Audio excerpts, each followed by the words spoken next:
For those of you who are just joining the channel, this is my 1200 horsepower capable BMW X6M, also known as Sasha. She has a fully built transmission with the works. Clutches, stall converter, and everything have been upgraded. Everything literally have been touched besides the transfer case. We also have a fully forged engine, completely forged. Rods, pistons, rod bearings, upgraded M6 intercoolers, as you can see, wrapped in gold. Those came off a BMW M6 and they're fully customized with the charge pipes, hand built. Now we're getting ready to put the inner chiller on and a custom underhood water tank, which is extremely hard. So welcome to the channel.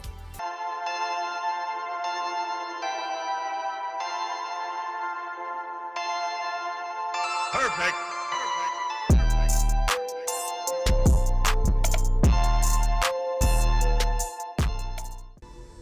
We finally made some good progress, but we not out of the woods yet. We ain't close to being out of the woods yet. We still getting bit on the butt by wolves and all type of stuff right now with this tank. But like I told you guys, it wasn't gonna be no easy thing from the jump. This is not easy to do for a BMW, period.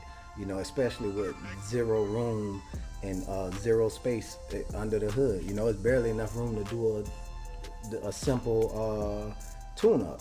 So you're not gonna put a gallon ice tank like that size anywhere under there. So but we have made some headroom. So let me show y'all what's going on. So I finally got the tank in a position where I want it. So as you can see, it's all the way back. It looks like it's no room under this bar, but it's definitely room now. I can even put my finger under it. So it's room up under that bar, but I will modify the bar, kind of like gut it out right here and then lift it up and weld a piece of plate aluminum up top, so it's still as strong as it was, but it's going to be a little thinner there just to give a little bit more room for the engine if it lifts. But it's about a ½ inch there, and I don't think that engine moves that much anyways. But yeah, that's pretty much where it's going to sit. And you see it clears the fuel pump.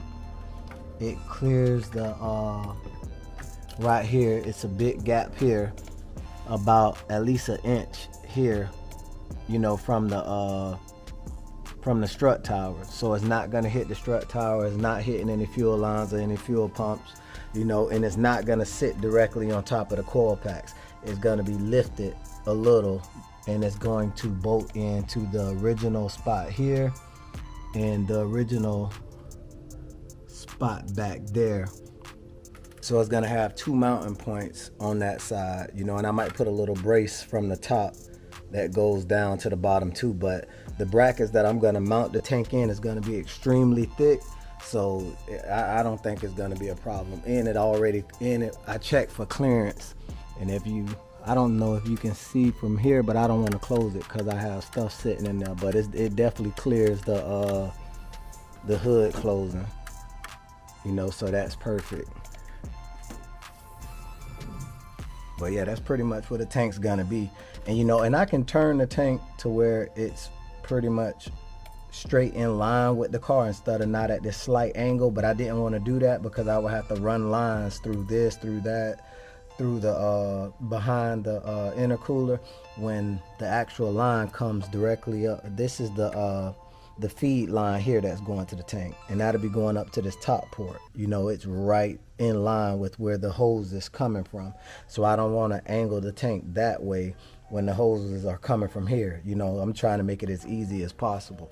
So the feed line will go in here. It's a baffle in there, so it's not pumping the fluid out that it just put in. It actually has a chance to circulate, so the fluid gets 100% recycled. And the return port is down here on the bottom. And I'm sure everybody know that's a fill cap. And as you can see, last video the fill cap was sitting so high because it was welded upside down, but now you see how low it sits, and you can't see the rubber seal because it's all the way down tight where it's supposed to be. Yeah, but that's pretty much where the tank is gonna sit. You know, I'm gonna weld it. We're gonna get brackets to the original mounting points that this tank used to sit in. And yeah, we're gonna go from there. And these are the areas that's gonna need to be modified. As you see where the structural bars marked there. Let me show you under it if I can get under it. Yeah, you see how thick it is? So it's gonna be cut here and here. This is pretty much gonna be cut out. And what's gonna be welded in is either a thick 1/4 inch piece of aluminum plate all the way down to bring it up. And it's gonna be shaved in. So it's gonna be like a 1/4 all the way around. You know, a 1/4 high and a 1/4 wide, or a piece of aluminum stock. You know, that's that same size, the bar stock, you know, and that's going to be welded in there, and that'll give this adequate room to run, to like move around any way it want to without taking away the structural rigidity. Whichever one's going to be the strongest, that's one going to be welded in, the bar stock, or either the plate, whatever one I can get stronger, or I'll do both. You know, put the bar stock and add on the edges, you know, angle the plate on the edges where it reaches these two sides, you know, to strengthen it up even more, because these have crumple zones in them anyways. If you can, it's like right there, I don't know if you can see that dent or not right there where my finger is, but it's meant to crumple when the car is hit from the side or the front anyways. So I'm gonna make sure to keep that crumple zone there too, you know. So put a little like divot in there, shave a little divot under the bottom or something like that, so if it is hit, it can still crumple the way it's supposed to crumple. But yeah, and this is the last piece that gonna be modified, where I have it marked here. That whole window is gonna be cut out, and that's so the edge of that tank that you see right here can go down. I'm gonna try to put it down as far as I can on camera, doing this with one hand so you can see. As you can see, this side fits down perfectly. You know, you see that bolt hole matches right up, but now you can see where it starts to push back. So that's gonna need to be cut out so it could sit down flush the right way. But the entire top is gonna be covered up anyways with the rest of the pieces, so you won't even be able to see that unless you're down about this low, looking back up inside of the engine bay. But it's gonna be all done professionally, you know, shaved out good. It's gonna look pretty much professional. Well, it's gonna be professional, just like my engine cover was modified. And I'm gonna modify the engine cover as well, so we can still drop that on with the tank there. You know, and I'm glad I'm getting these bars modified anyways, because as you can see, it's a different candy red than these charge pipes. These charge pipes have like a flake in it. I don't know if you can see it on camera or it picks up on camera. You can see the gold, like orange gold, kind of like flake in it, where this one doesn't. So I'm gonna get those repowder coated, and this front bar repowder coated where it matches those, and that's the front bar here. So everything is the same candy red as well as the tank. But yeah, this not easy at all. You know, they say the last 5% is the, you know, the craziest and the hardest to get right. You know, and this is the last 5% of this build. This isn't easy to get inside the car. This isn't easy at all. You know, it takes a lot of modifying to get a 1 gallon tank, especially in the engine bay on a BMW where there's barely room for you to do anything. And for you guys that want to ask about doing a tune-up, it's gonna be easy to pop in and pop out.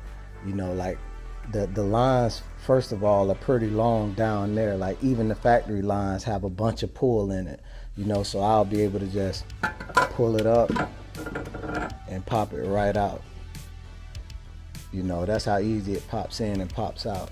It's gonna be raised up about 1 inch or 1/2 inch off of the coil pack, so it's gonna be nothing in here. And I'm gonna put a piece of insulation on there, so even more heat from the engine won't be able to disrupt the super cold fluid from the inner chiller in this ice tank or this overflow tank. So it's gonna be perfect when everything is all the way done. You know, like I said, I'm gonna have this fully insulated, candy red powder coated, plus 2000 degree radiant heat kind of like a heat wrap like this, but it has an adhesive on the back, and I'm gonna wrap the entire bottom of the tank. The only thing that's gonna be exposed candy red is right here up.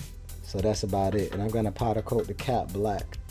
So this is the only thing color you're gonna see. Everything else on this, the entire bottom of that tank is gonna be wrapped. But yeah, gang, this is just a little update. You know, I'm gonna get ready to just go ahead and drop it off, and you know, my engine builder can handle it from there, you know, because this is about as much as I'm gonna be able to do, you know, because I'm not welding savvy. I'm not savvy with a welder or anything like that. So, you know, they can go ahead and get that taken care of and get that done the right way. And like I said, when it's done, I pull it all back out and get it powder coated once everything is cut, welded, and set up real nice. So like, share, and subscribe. Get ready for this baby to hopefully run a 9-second pass, full interior, and auto. Let's stop.